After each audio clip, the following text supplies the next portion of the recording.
de perdão de pecados, Atos 14, versículo 8 ao 10, vamos ver na Bíblia. Um paralítico é curado por sua fé. Em Listra vivia um homem paralítico dos pés, aleijado desde o nascimento, que passava os dias sentado e jamais havia conseguido andar. Agora sim. Ele estava ouvindo Paulo pregar. Quando? Fixando seus olhos nele, Paulo, né? E percebendo que o homem tinha fé para ser curado, Paulo ordenou em alta voz: apruma-te direito sobre os teus pés. O homem, então, deu um salto e começou a andar. Que texto poderoso, gente. Que coisa tremenda. Nós devemos, em primeiro lugar, tirar da nossa mente a ideia de que perdão de pecados é um ensinamento fácil. É uma coisa fácil para pregar. Boa parte das pessoas estão sofrendo com problemas familiares e, em grande parte, problemas emocionais e espirituais por terem condenação e culpa na sua vida. A grande arma de Satanás é usar a culpa, é usar a condenação do diabo, usar a culpa contra você. Agora veja bem, o poder do Evangelho consiste em viver cada momento abundantemente, tendo a confiança de que todos os seus pecados foram e são perdoados. Eu vou dizer de novo. O grande segredo do Evangelho está, na verdade, de que você não vai para o inferno. Isso deveria ser motivo de você explodir balão, pular. Você não vai para o inferno. Tá bom, você vai para o inferno. Você não vai para o inferno. Ah, melhorou. O problema é que muitos estão vivendo com medo de Deus e andam com dúvidas se seus pecados realmente foram perdoados. A condenação é uma coisa terrível, gente. A culpa é uma coisa terrível. Você precisa entender que Deus perdoa todos os seus pecados, passado, presente e futuro. What? Como assim? Ou você acha que a cruz de Cristo ficou ali ponderando? Não, eu vou perdoar os seus pecados só até tal momento. A cruz de Cristo providenciou perdão em todas as esferas da sua vida. Independente do pecado que você cometa, ele já tem provisão de perdão. Senão isso não é evangelho. Então Jesus foi lá para a cruz e disse: eu vou perdoar os seus pecados somente até tal momento. Não, já há provisão na cruz de perdão de pecados em todas as esferas e momentos A, B e C da sua vida. E como que isso funciona? Preste atenção. Nesse caso, quando a pessoa não tem revelação do perdão de pecados, que é uma doutrina bíblica central do cristianismo, as pessoas andam com medo de Deus. E quando você tem medo de Deus, quando você se sente culpado, pesaroso, isso não facilita, isso não aproxima você de Deus. Isso distancia você de Deus. Veja bem, imagina que você me deve R$1 milhão e não tem dinheiro para pagar. Isso não faz você se aproximar de mim. Toda vez que você me vir, você vai fugir de mim. Se você tiver na sua cabeça que Deus ainda tem algo contra você, que Deus ainda está ponderando os seus pecados e colocando na balança tudo que você faz de errado, isso não vai aproximar você de Deus. Na realidade, isso vai distanciar você de Deus. Isso vai fazer com que a sua adoração nem seja uma adoração. Você sempre estará pesaroso, você sempre estará cansado, você sempre estará fraco para orar e se conseguir orar. O seu louvor não será de fato um louvor, porque você vai pensar que você não é digno de louvar. E se você tem algum dom, se você ora em línguas, você não vai conseguir orar em línguas, porque você acha que não é digno de orar em línguas. Ou seja, a condenação, a culpa e o medo matam. Então, O que nós vemos na igreja, de modo geral, são pessoas cheias de culpa, cheias de condenação e cada vez mais distantes e afastadas de Deus. Em segundo lugar, a pregação de Paulo, nesse texto que mencionamos acima, era cheia de poder. A Bíblia Sagrada afirma nesse texto que Paulo foi para a cidade de Listra, e existem alguns pontos que eu gostaria de analisar com vocês aqui nessa manhã. O primeiro deles, Paulo pregou. A Bíblia diz: como ouvirão, se não há quem pregue? Como crerão naquilo que nunca ouviram? Alguém precisa pregar. Sem o ofício da pregação, as pessoas não crerão. E se elas não crerão, elas não virão. Ide por todo mundo e pregai o evangelho a toda criatura. A Bíblia afirma, então, que esse homem que se levantou e andou, paralítico, ele se levantou e andou porque ele ficou cheio de fé. Em uma parte no texto que eu gosto, é que Paulo diz assim, que ele percebeu que o homem tinha fé. Que coisa poderosa, meus irmãos. Primeiro que ali Paulo se encorajou para mandar o homem andar. E como que Paulo teve coragem de dizer, levanta e anda? Porque ele analisou e viu que aquele homem teve fé para ser curado. Que coisa tremenda, não é isso? A Bíblia afirma que esse homem recebeu fé. E ele recebeu fé como? Porque ele ouviu a pregação de Paulo. Deixa o texto congelado, você vai perceber que diz assim, e o homem ouviu Paulo pregar, e Paulo percebeu que o homem tinha fé. A fé vem por ouvir a pregação. Que coisa tremenda, por ouvir a palavra de Cristo. Ou seja, somente quando Cristo é pregado, somente quando Cristo é anunciado, que a fé de fato é transmitida. Agora veja bem, o homem de Listra, da cidade de Listra, ele andou. E ele andou porque ele teve fé. E ele teve fé porque ele ouviu Paulo pregar. Agora fica uma pergunta a cada um de nós aqui nessa manhã. O que Paulo pregou para esse homem ter fé e andar? O que é que os irmãos acham? Paulo pregou o quê? O homem teve fé e andou.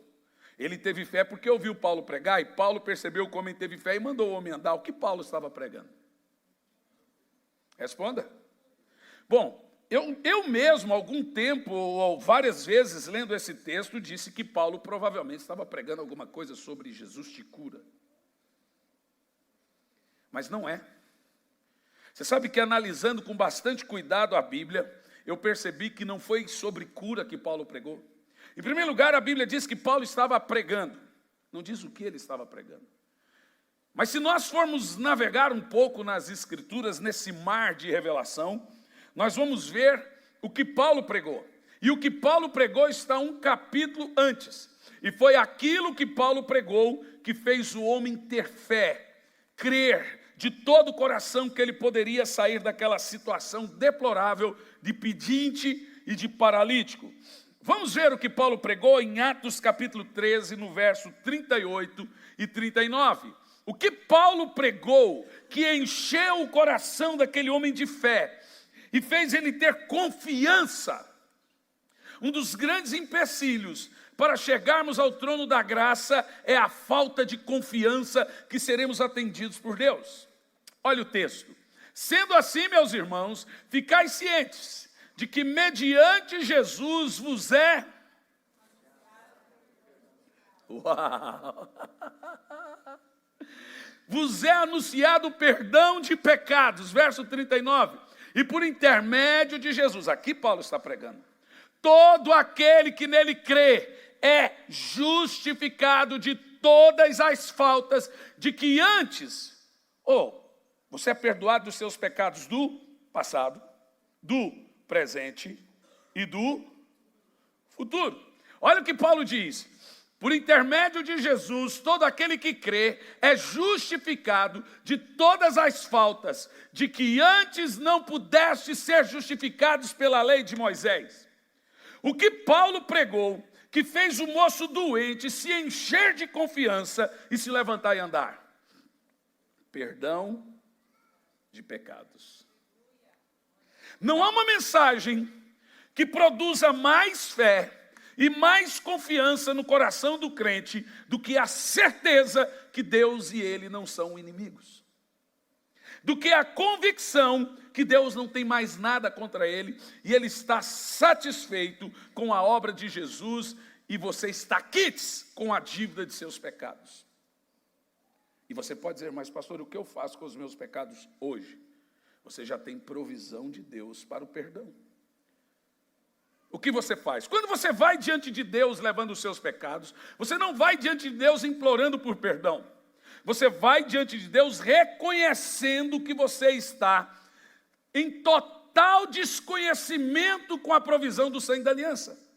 O ser humano crente, ele precisa entender que o fato dele reconhecer que ele pecou, e arrependimento é justamente isso, é a mudança de mente, que faz ele reconhecer que ele pecou, e quando ele reconhece que ele pecou, já tem providência do sangue para aquele pecado. Jesus não precisa morrer de novo para você ser perdoado no futuro. Ele já morreu, então você tem providência e provisão de perdão de pecados, dos seus pecados do passado, dos seus pecados do presente e dos seus pecados do futuro.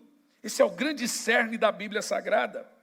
Ou seja, o poder que nós encontramos aqui, do poder do Evangelho. Quando nós lemos na Bíblia Sagrada que o Evangelho é o poder de Deus para a salvação de todo aquele que nele crê, de que Evangelho que nós estamos falando? Inclusive, o que é Evangelho?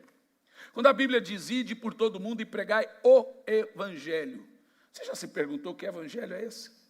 Você já fez alguma pergunta? É esse? O Evangelho que a Bíblia manda nós pregarmos é o Evangelho das boas novas.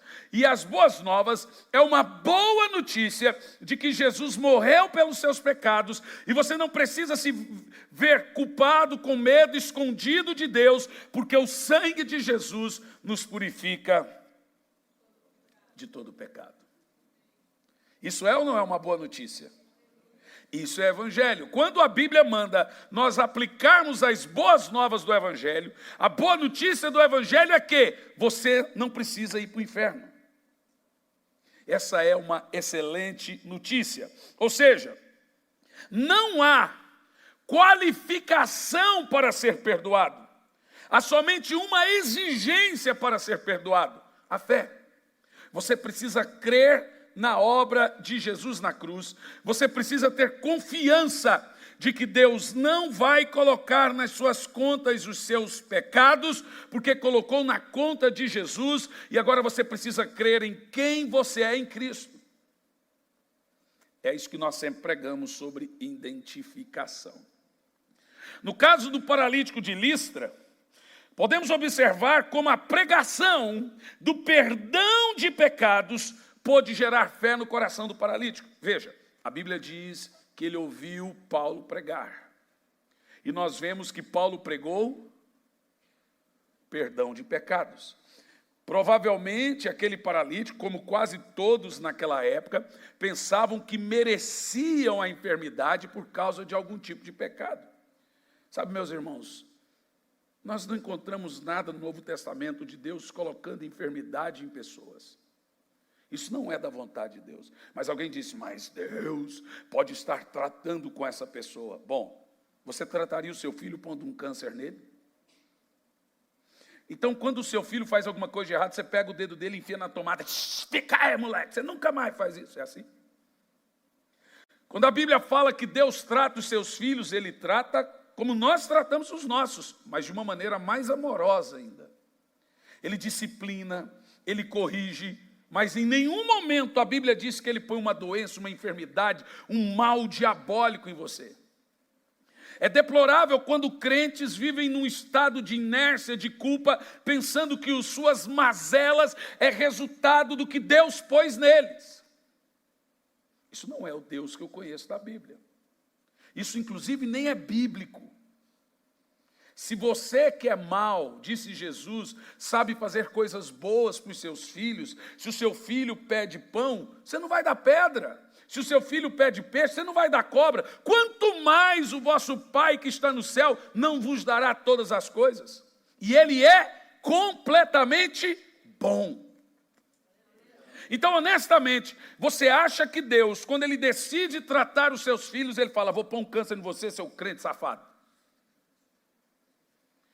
Tem algo pior do que colher o que planta? Você acha que Deus realmente precisa pôr a mão na cabeça de um camarada que só faz besteira? A vida segue o fluxo da colheita. Tudo que o homem planta, ele colhe. Existe já um juízo automático por todas as coisas ruins que você faz na vida, chamado colheita. Não é Deus que está punindo você pelos erros que você cometeu na sua vida, é você que está colhendo. De Deus o homem não escarnece. Tudo que ele planta, nossa, por que Deus está fazendo isso? Você deveria se dizer, por que eu me fiz isso? Você sabe, colher daquilo que planta é uma espécie de juízo de Deus. Vou te dar um exemplo. Existe uma colheita na Bíblia chamada juízo temporal de Deus. Deus fez um juízo automático na terra, para ninguém culpar ele de coisas ruins. Então o que Deus fez? Olha aí, você é livre para fazer, você é livre para plantar, você é livre para fazer, mas você é obrigado a colher. O plantio é livre. Você pode escolher plantar, mas você não pode escolher colher. Se você plantou, você vai colher. É obrigado a colher tudo que planta. Então agora Deus lançou um juízo temporal, que eu chamo também de ira consequencial de Deus. Veja, é uma forma de Deus trazer equilíbrio e não manchar a bondade dele. O que Deus faz? Fala, querido, se você fizer, a chuva vem para bons e vem para maus, o sol vem para bons e para maus, se você fizer coisas boas, você vai colher coisas boas. Não estamos falando de salvação. Se você fizer coisas ruins, você vai colher coisas ruins. Se você fizer um péssimo negócio, você vai levar prejuízo. E não adianta culpar a Deus pelos seus prejuízos financeiros. São escolhas.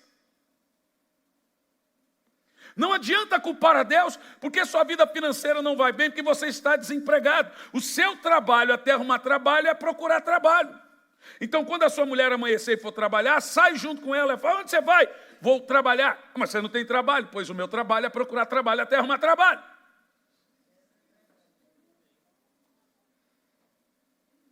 Aí sai a mulher, sai os filhos, fica lá o belezão. Estava com meu irmão em Brasília, o meu irmão mais velho, e falando sobre algumas situações de crente vadio. Você conhece crente vadio? Eu acho que só eu que devo conhecer.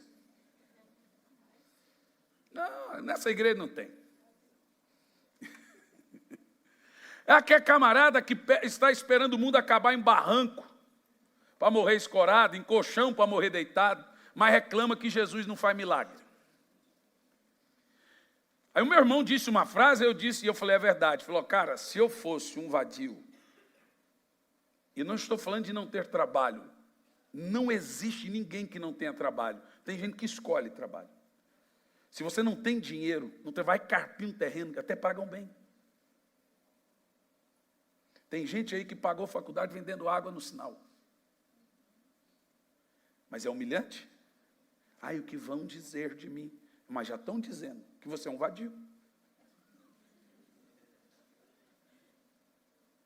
É pior ainda. Ele falou, cara, se eu fosse esse tipo de gente, a minha mulher me pegaria pelo braço todo dia de manhã, levaria lá na cama dos meus 2 filhos, ó, tá vendo aí? Eles vão acordar daqui um pouco. E eles querem comer. Então vá caçar o que fazer, rapaz. Eu falei, a minha também faria isso. Se eu fosse esse tipo de gente, minha mulher ia bater na minha cara assim, ó, eu casei com um homem, não com um moleque. Porque tem criança come, e ela não quer saber, papai, não tem emprego. Vocês viram? Do número de desempregados que nós temos no Brasil, aí, que agora é 10,5%, caiu de 14% para 10,5%, esse nazista é muito mau. Nesse número de desempregados que nós temos no Brasil, 90% são de falta de qualificação. Então você vê aquela fila de gente procurando emprego. Aí termina lá, você vai conversar com o dono lá do feirão. Sabe o que eles falam? Só 60% das vagas foram preenchidas. Mas por quê? Porque não tinham qualificações. Então você fala para o irmão, vai estudar, ele acha que é besteira. Fala para ele, irmão, vai fazer alguma coisa, vai ler, vai se especificar.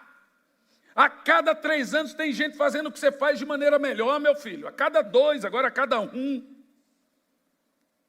Então você acha que Deus é culpado dos problemas que nos cercam?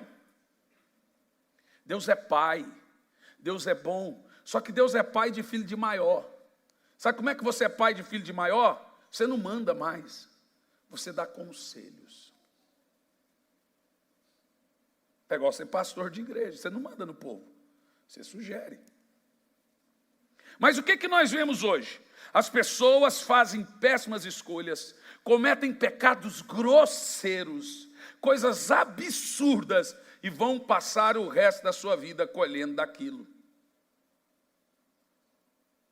Aí o que você tem que fazer? Pede sabedoria a Deus para lidar agora com essa colheita. Ou seja, Deus fala assim, ó, seu miserável, olha o que você acabou de fazer, eu vou acabar com a sua vida. Deus não precisa fazer isso não, gente. Vamos analisar Deus sobre os olhos do pai do filho pródigo. O que o pai do filho pródigo fez com o filho pródigo?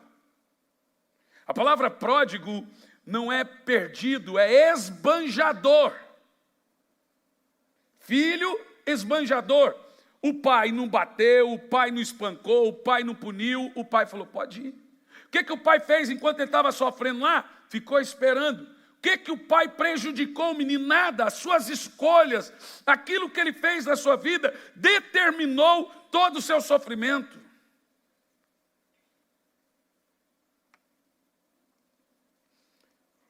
Então, quando se trata de pecado, essa coisa está muito bem resolvida na mente de Deus. Olha, Deus diz assim, ó, o seu pecado tem sangue sendo derramado. Até hoje nós temos expiação de pecado e propiciação. Então você pecou, a Bíblia diz que você tem Jesus intercedendo por você. Olha aí, ó. Você pecou, a Bíblia diz que tem o Espírito Santo intercedendo por você. Você pecou, a Bíblia Sagrada diz ainda muito mais. Que temos o Senhor intercedendo por nós, mas temos o sangue de Jesus que nos purifica de todo pecado. Então, mas Satanás, o que ele gosta na realidade é blefar. Então ele quer que você pense que Deus e você não estão de bem. Mas Romanos capítulo 5, versículo 1, por favor, vai nos dizer qual é a nossa relação, Deus e eu, depois do sacrifício de Cristo. Vamos lá? Começa aqui, o justificado tem. Agora preste atenção no termo, não é paz de Deus. Nós temos 2 termos na Bíblia. Paz de Deus que excede todo entendimento, isso é um status. Eu tenho paz de Deus, então eu ando em paz com as pessoas, em casa. E existe paz com Deus. Por quê? Porque antes de eu entender o sacrifício de Cristo, na minha mente, diz a Bíblia, eu e Deus somos inimigos. Não é na mente de Deus, é na minha mente. Presta atenção, o seu pecado não muda Deus, o seu pecado muda você. A Bíblia diz que são os vossos pecados que fazem separação entre vós e Deus, não entre Deus e vós. É você que muda, não Deus que muda. É você que se afasta, é você que cai. Deus continua sendo Deus. Esse é o grande segredo. E diz assim, havendo sido, veja, justificado é o ato que me tornei. Eu fui justificado por Jesus. E todo justificado se torna justiça. E o justo tem atos de justiça. O que é ato de justiça? O feito do justo. Quando você escova o dente, é um ato de justiça. Quando você toma banho, é um ato de justiça. Você dirigindo é um ato de justiça, é uma justiça dirigindo. Porque você é a justiça de Deus. Então, a justiça de Deus é alguém que foi justificado por Deus. E olha o que diz o texto. havendo sido justificados pela fé. O quê? Agora deixa eu te falar. Justificação não é perdão. Justificação é um ato irrepetível. Justificação não acontece no seu coração e não acontece na terra. Justificação é um ato forense que acontece no trono de Deus. Ou seja, a justificação funciona o seguinte. Está aqui o Edson que é militar, o Fábio que é militar, sabe o que é justificação. É quando chega um culpado diante de você e ele está ali. Só tem uma alternativa. Ou você diz que ele é culpado ou você justifica ele. Justificação é inocentar. O ato de justificação é um ato que acontece em um tribunal. Então você é justificado por causa do trono de Cristo. É um ato forense de que você não deve mais nada para a justiça de Deus. O que é justificação? É um ato irrepetível, único e forense. Você não pode... eu estou tentando ser justo diante de Deus. Pare de tentar. Você não tem como ser mais justo. Você pode ser mais santo, mas justo não. Outra coisa, ninguém é mais justo do que o outro. Você pode ser mais santo que o outro, mas todos somos justos. Mesmo o que ainda tem vícios e o que não tem mais vício. Todos são justos iguais diante de Deus. Sabe por quê? Porque a justificação não acontece em mim, não acontece na terra, não depende de mim. A justificação acontece no trono de Deus e é um ato feito por Jesus. Então justificação não tem a ver com eu ser bom, não tem a ver com minhas obras, tem a ver em crer em Jesus. Por isso que o texto diz, se você foi justificado por Deus, tem de paz com Deus. Ou seja, você e Deus não estão em guerra mais, vocês estão em paz. Mas pastor, eu ainda tenho alguns vícios. Bom, a Bíblia chama você de cristão pequeno. A palavra é kulios no hebraico, no grego. E kulios significa crente menino. É quando você tem coisas que ainda não consegue vencer. A Bíblia diz que você ainda não cresceu na graça e no conhecimento de Jesus, mas você já é justo. E o pastor que não prega dessa maneira, ele não entra e não deixa os outros entrarem. Ele fecha a porta da salvação. Porque o pastor, ele quer medir a justificação das pessoas. Olha, veja bem. Não veja bem nada. Você quer ver? Eu quero te dar um texto. Romanos capítulo 8, versículo 1. E esse texto é conhecido de todos nós. Mas ele é muito importante. Romanos 8, em primeiro. Eu quero que alguém abra umas 4 versões diferentes da Bíblia. Você vai ver que esse texto é um dos textos mais complexos da Bíblia, porque ele teve uma frase acrescentada. Vou citar o termo correto, porque aqui nós usamos a versão King James, é a mais antiga. E o texto diz assim, portanto agora, nenhuma condenação há para os que estão em Cristo Jesus. Ponto final. Mas tem Bíblia que vai colocar um adendo nessa justiça aí, que não andam segundo a carne, mas segundo o Espírito. Qual Bíblia está assim? Olha aí. Qual Bíblia tem esse adendo aí, que não andam? Gente, ou há condenação, ou não há condenação.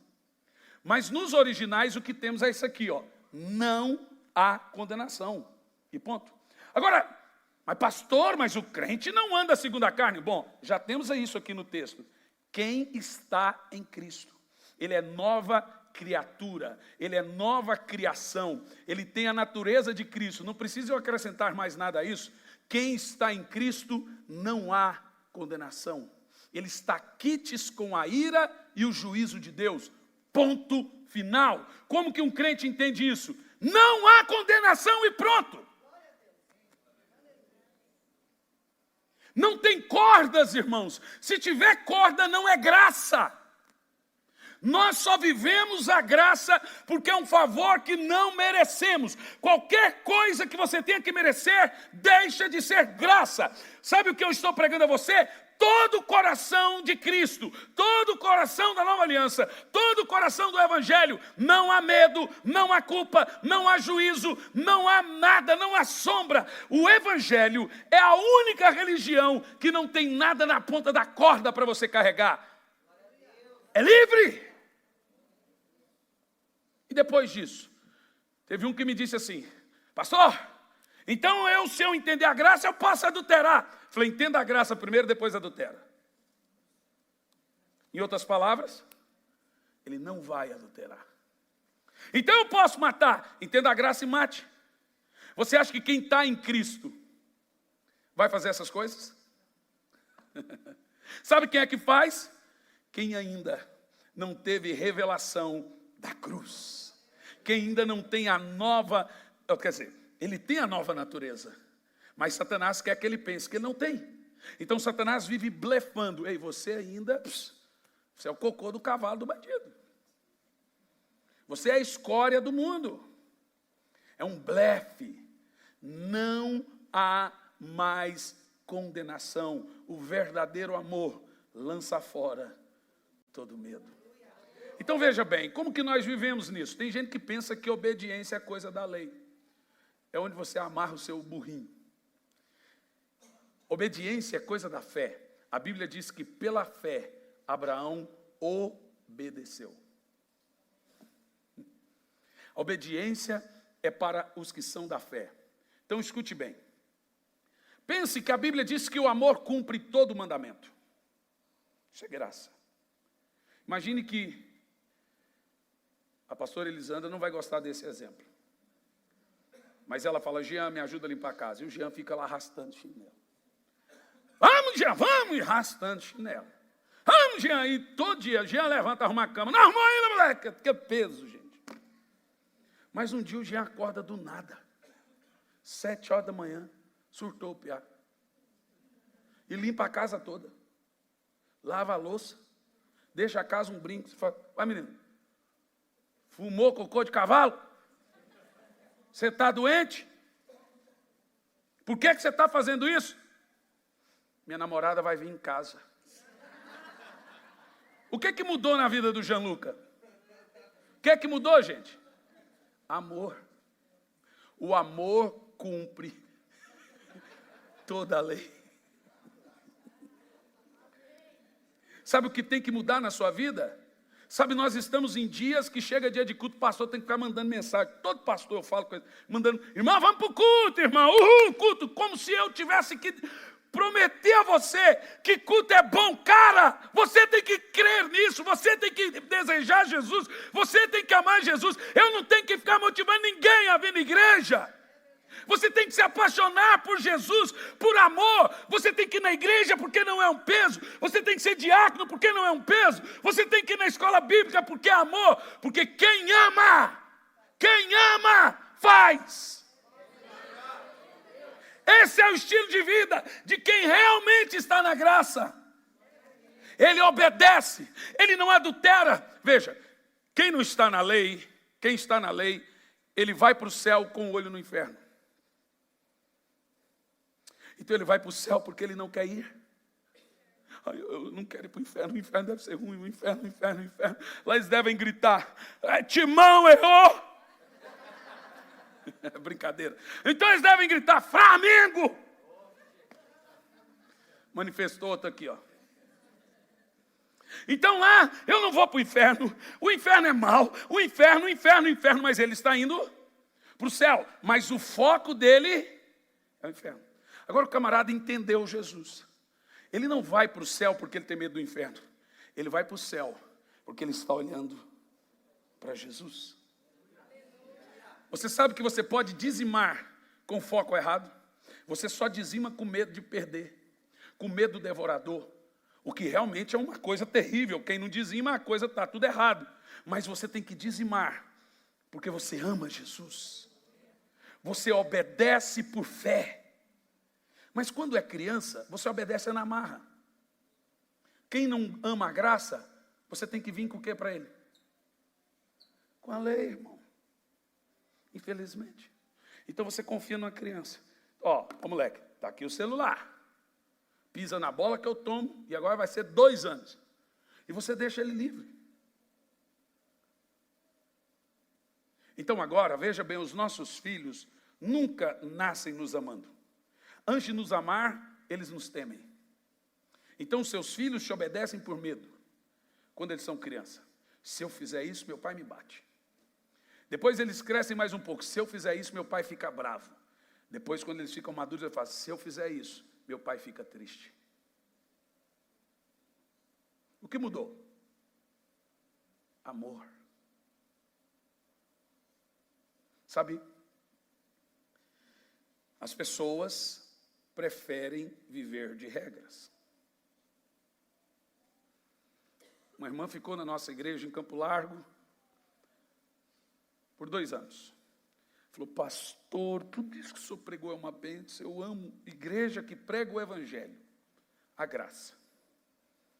E não essa desgraça aí. Mas pastor, eu preciso de uma igreja mais dura, porque senão eu não consigo ser crente. E ela saiu, foi para uma igreja mais dura. Ela está grávida agora, solteira,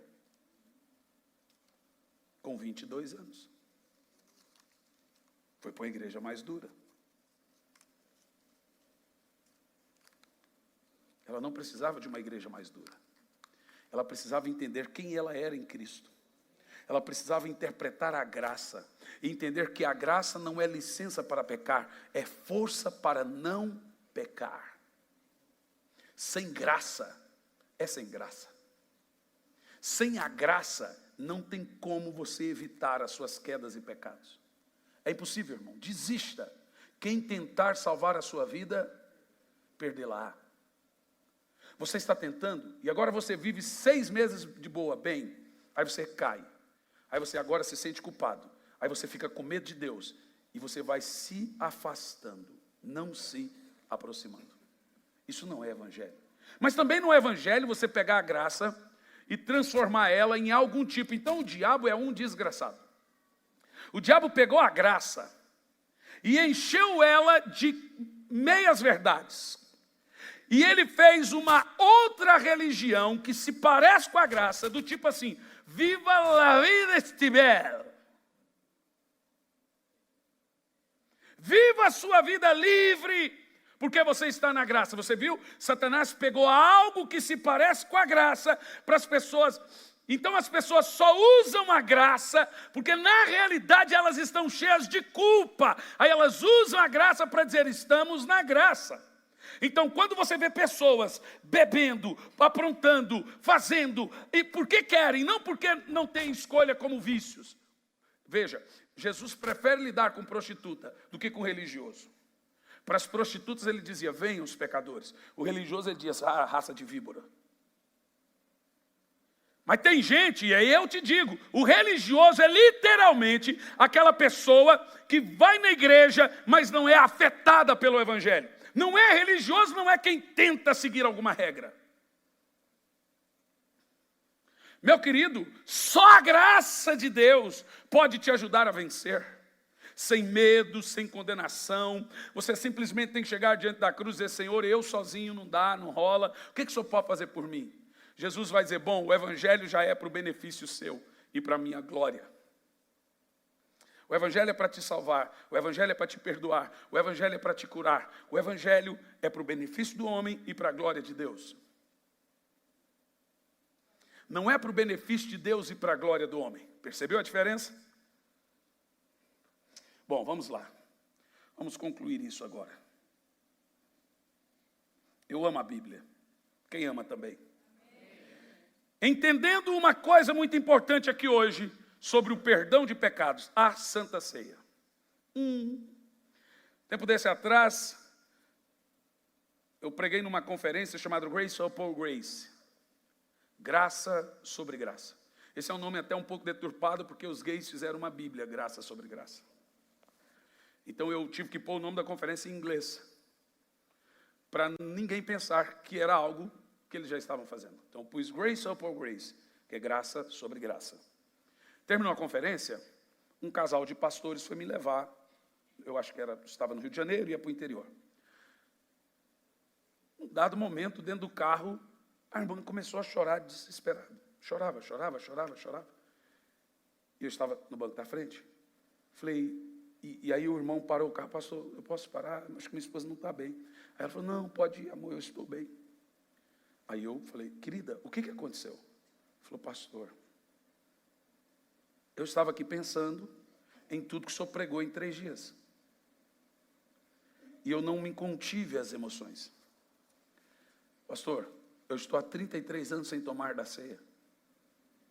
Eu disse, por quê, irmã? Pastor, a cada 6 meses o meu pastor me põe no banco. Quer dizer, não me deixa tomar da ceia. Falei, por quê? Porque lá na igreja não pode usar maquiagem, brinco e etc. E eu gosto de brinco. E toda vez que eu ponho um brinco, o pastor é 6 meses sem tomar da ceia. Falo, tu é rebelde, hein, irmã? Ela falou assim, e agora, pastor? Aí um dia, eu falei, tá, eu tenho que tomar da ceia, senão eu vou ficar fraco, doente e pronto. Vou ficar sem usar brinco. Obedecer é melhor que sacrificar. Não é? Ela tirou o brinco. Um dia ela pegou o cálice, e a hora que ela foi tomar, o cálice caiu.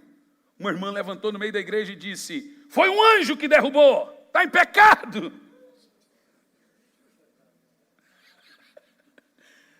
Ah, não, gente. Religião é uma desgraça, gente. Aí eu dei aquela risadinha, mas eu queria rir muito. Mas eu tive que disfarçar. Ela falou, por causa disso, eu nunca mais tive coragem de tomar da ceia. E em um dos momentos eu falei sobre o que é tomar da ceia indignamente. Tem irmãos que têm 40, 30, 20 anos que não tomam da ceia por causa do medo de tomar indignamente e ser culpado do corpo de Cristo. Você já é? Bom, vamos analisar primeiro os argumentos filosóficos. Quem aqui toma da ceia dignamente hoje? Quem aqui pode dizer, eu vou tomar da ceia hoje porque eu sou digno? A Bíblia diz que só tem um digno. Digno é o Cordeiro. Mas ninguém, nem os anjos são dignos. Segundo argumento. Qual é o santo que está aqui hoje, que veio com certeza que não tem nenhum pecado e pode tomar da ceia? Dos que me assistem e dizem que horas eu sou Spurgeon, horas eu sou Kenneth Reagan, horas eu sou leve, horas eu sou pesado, e ficam chateados comigo. Tem hora que eu não agrado ninguém. Nem os duros, nem os leves. Dos que me assistem, quantos aqui podem afirmar que toda vez que você toma da ceia, você está tão santo que você arrota em línguas? Você canta com grande és tu. Então minha alma canta a ti, Senhor. Só que você canta na frente do espelho.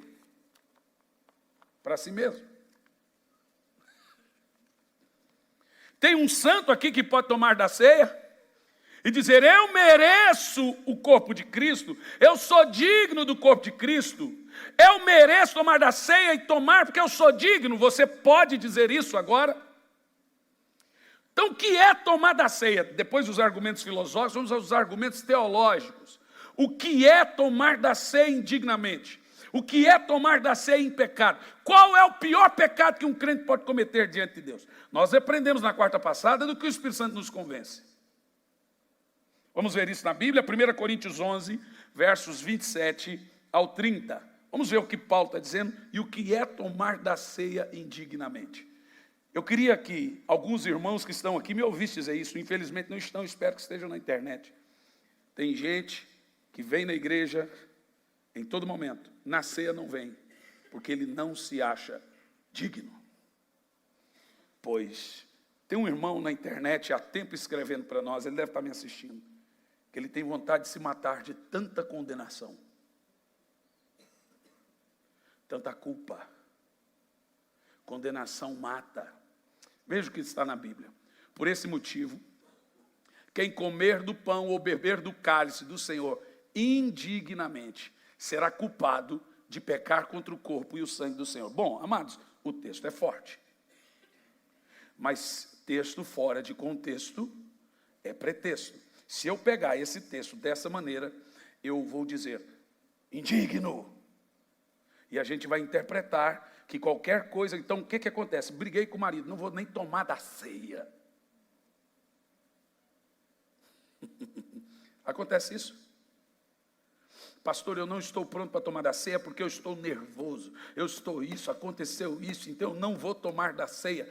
Porque é pecar se eu tomar da ceia. Na realidade, você vai pecar se não tomar. O texto é o contrário. Você está interpretando ele de um jeito, ele é o contrário. Você quer ver? Próximo verso. Paulo diz: examine-se, pois, cada um a si próprio, e dessa maneira talvez coma e beba. Dessa forma, coma. Bom, se houvesse alguma dúvida em Paulo se você deveria ou não tomar da ceia, ele teria dito. Ele disse: cuidado, depois de examinar, veja se você pode tomar da ceia. Agora vamos ver o que é tomar da ceia indignamente? Continua. Pois, a Bíblia é a Bíblia. Quando você prega a Bíblia prega. Você só precisa expor, ela prega. Pois quem come e bebe sem do corpo do Senhor, come e bebe para a sua própria condenação. Então, o que é tomar da ceia indignamente? Eu vou citar para você o que é tomar da ceia indignamente. Participar da ceia do Senhor indignamente é participar sem discernir o corpo de Cristo. Não tem a ver com os seus pecados, tem a ver em desprezar a importância da ceia. É o contrário, quando você não toma da ceia, você está desprezando a ceia. O que faz a ceia? Fortalece você e faz você lembrar que você é justo até a morte do Senhor, até a vinda do Senhor. E quando você não toma por um sentimento de indignidade, você está interpretando erroneamente o corpo. Aí sim, quando você pega o cálice e você fala: meu Deus, eu não sou digno. Aí sim. O texto não diz tomar indignamente, não é que você é indigno. Tomar com um sentimento de indignidade. Eu vou dizer de novo: tomar com um sentimento de sem merecer, com um sentimento de indignidade. O sacrifício de Cristo foi gigantesco para você ficar se achando que não merece, jogar no lixo esse sangue ou esse pão, ou desprezar. Isso é, olha lá, quem come e bebe sem ter consciência que isso é importante, sem ter consciência do preço que foi pago, minimizar a ceia, não valorizar a ceia.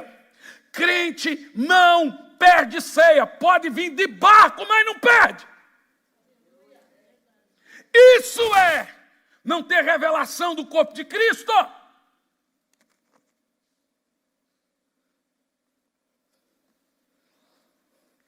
Isso é não ter consciência. E o texto diz: quando você toma da ceia, sem discernir o que isso é tremendo, o que Jesus fez, me fazendo justo, e que meus pecados eu devo reconhecê-los diante de Deus, me arrepender e tomar da ceia.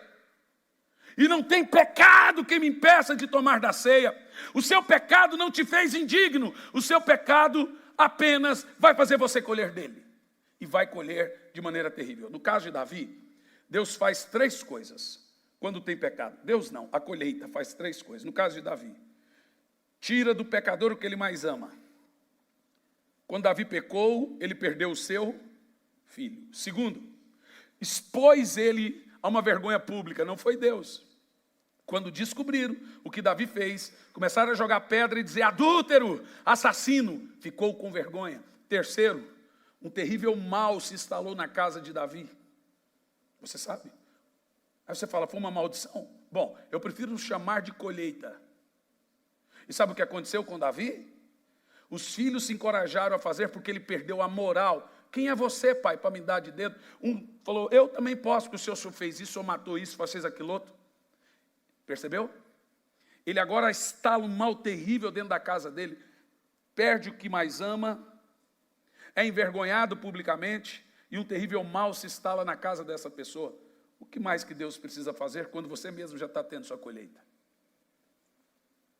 Deus fica observando, igual o pai do filho pródigo. Quando ele vier, ele vai voltar destruído, eu vou estar aqui. Venha, filho, está aqui, vem para o papai.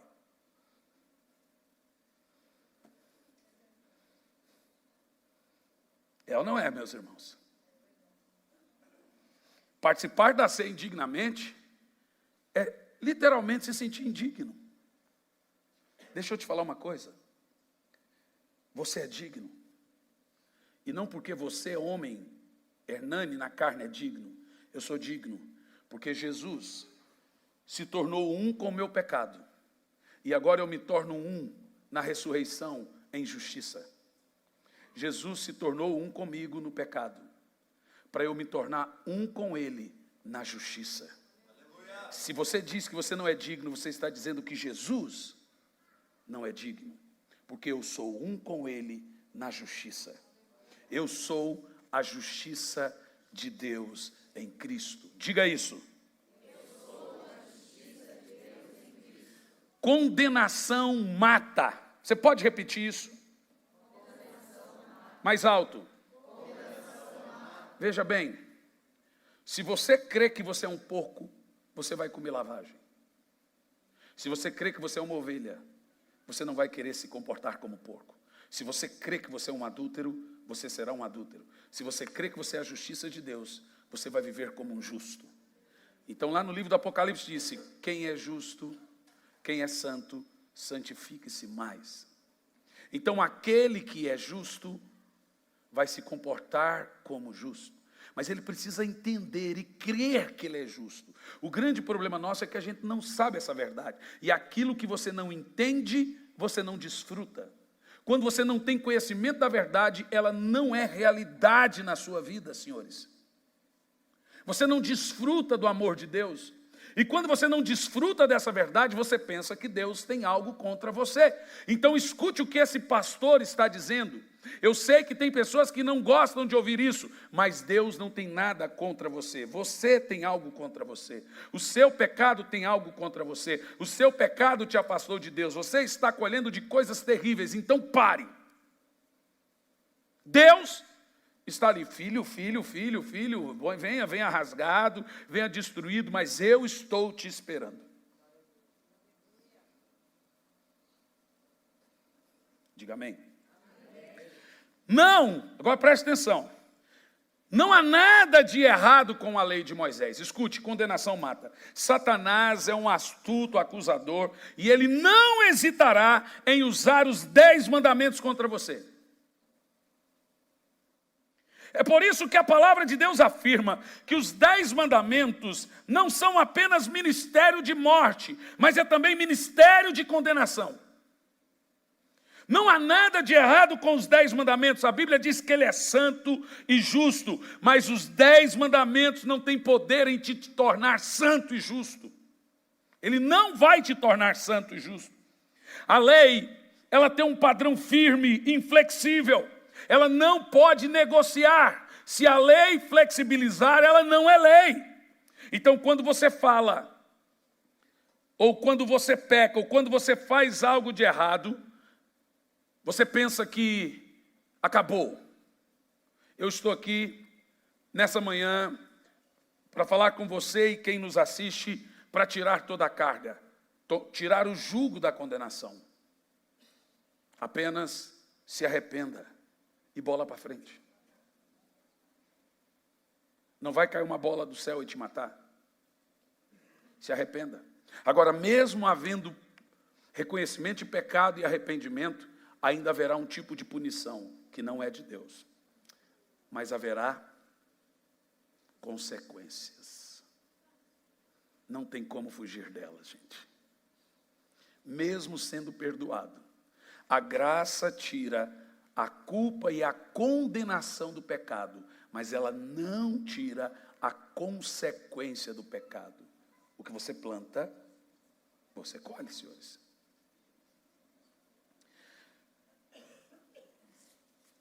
A lei sempre irá ministrar e trazer condenação. Se você está sobre a lei, toda vez que você falhar, você vai pensar que você está aquém dos padrões de Deus e que você será condenado. A graça sempre ministra a justiça. É por isso que a graça é chamada de ministério da justiça. A graça é maior do que a lei. Os irmãos querem ver comigo? 2 Coríntios 3, versículo 9, por favor. Ora, se o ministério que trouxe condenação era glorioso, a lei é chamada de ministério da condenação. Quanto mais ainda será o ministério que produz justificação. Qual é o ministério que produz justiça e justificação? A graça. Diga, a graça é maior do que a lei. Hebreus 5:12 vemos aqui esse último texto de uma maneira tremenda. Apesar de que a essa altura já devessem ser mestres, agora isso aqui é sério, que está falando para crente. Quem aqui tem mais de 5 anos de crente? Levanta a mão bem alto. Então agora é para você isso aqui, ó. Apesar que a essa altura já devessem ser mestres, ainda estáis precisando que alguém vos instrua uma vez quanto aos princípios elementares da palavra de Deus. Voltar-se a necessitar de leite, bando de criança. O apóstolo aqui, não sei qual, mas eu sugiro que é Paulo, está dizendo, você deveria estar comendo comida forte, mas você diz, eu não entendo o que esse pastor prega. Então a gente tem que voltar para o leitinho. Tinha uma engraçadinha lá em Campo Largo que disse, pastor, o povo tem que voltar a entender o que é o Moisésinho no cestinho, o que é livre, o que é tirar a pedra, o que é Jesus vai te curar, não sei o que. É porque vocês são crianças, você tem que... Irmão, uma coisa mais triste para um pastor, isso aqui ainda não aconteceu, graças a Deus. É você pregar, perceber que o povo não está entendendo, você tem que começar a raliar a mensagem, porque ninguém está entendendo nada. Isso é a maior angústia para qualquer pregador. Você vê que tudo que você está estudando, o povo ainda é criança, então você tem que vir dar leitinho. Você vê, graça não é leite, leite é lei. Graça é para gente que quer crescer, para gente que quer aprender. É Jesus na cruz, Jesus é coisa profunda. Mas vocês ainda deveriam ser mestres. Todo mundo aqui devia ser mestre. Mas sabe o que acontece? Nós não crescemos. Então você tem que ficar dando leitinho. Falando coisas básicas. Irmão, não faça isso. Irmão, não faz aquilo outro, pelo amor de Deus. Sabe aquele tapa no orelha? Pá, moleque! Olha como é triste isso, gente. Vocês necessitam de leite quando já deveriam estar recebendo alimento sólido. Agora, qual é o alimento sólido? Vamos ver agora qual é o alimento sólido? Quem precisa alimentar-se de leite ainda é criança. E não, oh meu Deus, eu quero que você leia para você ver o que você está recebendo de comida. Vamos lá? Em voz alta, vai. Quem precisa alimentar-se de leite é criança e não tem experiência no ensino da justiça. Então você vai passar mal. Eu vou entrochar essa comida goela abaixo. Mas você vai aprender a justiça, nem que eu repita ela por 1 ano, porque eu não vou ficar dando leitinho aqui para crente velho. Cresça, rapaz! Amadureça! Já era para você ser mestre, ensinar pessoas a justiça, mas tem mais. Vai lá.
No entanto, o alimento sólido é para os adultos, os quais, pelo exercício constante da fé, adulto é quem tem o exercício constante da fé, tornaram-se capazes de discernir o bem e o mal. Você viu? Quando o crente não cresce, você tem que meter lei nele.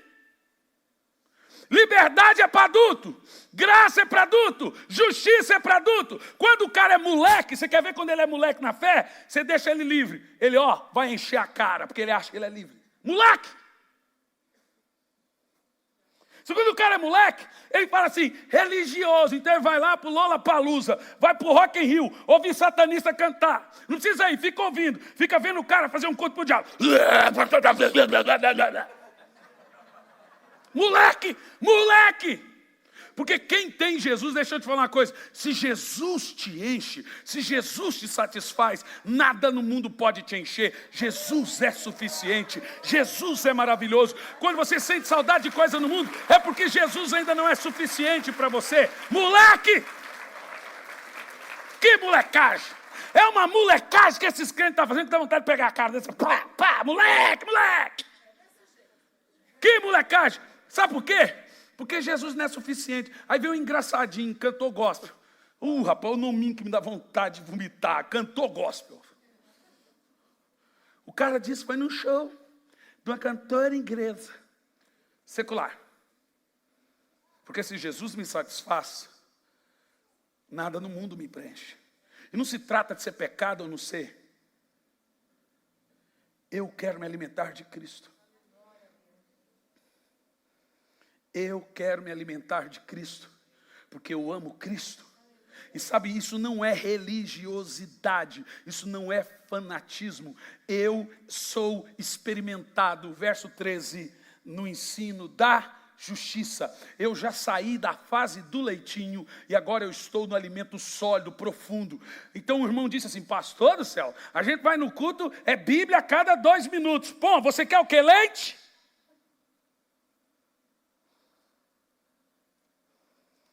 Eu não tenho mais leite para dar para ninguém. Não tem, nem tem como comprar leite para você. O negócio é o seguinte, quer ficar nessa igreja? Vai comer tutu, barreado, feijoada. Coisa forte. E crescer. Porque quando você crescer, o que acontece quando você cresce? Gálatas 4, versículo 1. O que acontece quando você cresce? Quem quer crescer? Você sabe por que você não herdou tudo que Deus tem para você? Afirmo, porém, que durante todo o tempo em que o herdeiro é criança, menor de idade, em nada se difere de um escravo, embora sendo o dono de tudo. Fica no leitinho, fica. Você não vai desfrutar do que Deus tem para você? Nunca. Porque você fica nos ensinos elementares. Você tem comportamentos infantis, mimizentos. Falou uma coisa... Cresce. É hora de crescer. E aí continua o texto. No entanto, ele está sujeito a tutores, a administradores, até o tempo determinado pelo seu pai.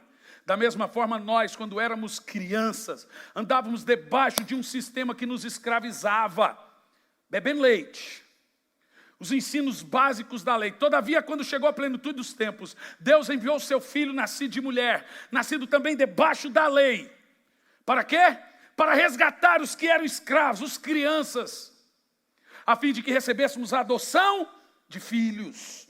Continua. E porque sois filhos, Deus enviou o Espírito Santo para habitar em vossos corações, e o Espírito Santo te ajuda a chamar Deus de Pai, Paizinho. Portanto, tu não és mais escravo, tu és filho. O termo filho é justes. O termo filho ali é justiça. Toda vez que você lê na Bíblia Jesus, Filho, Cristo, interprete por justiça.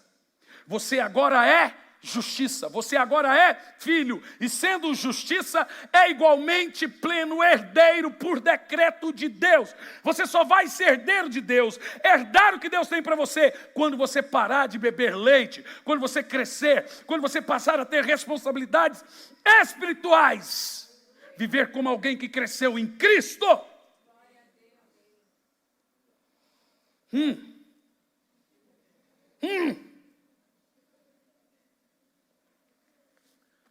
Eu disse em uma quarta-feira e vou dizer aqui nesse culto. Eu quero te ajudar.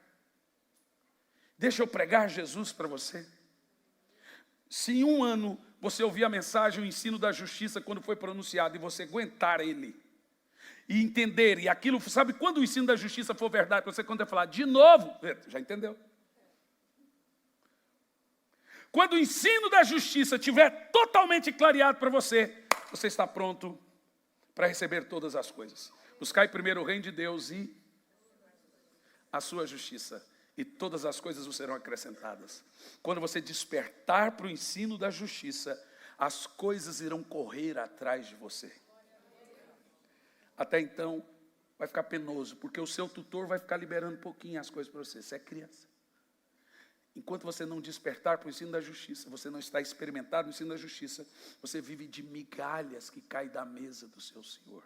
Mas quando você desperta para a justiça, você reina em vida. Você senta à mesa. Quem quer viver os melhores momentos da sua vida?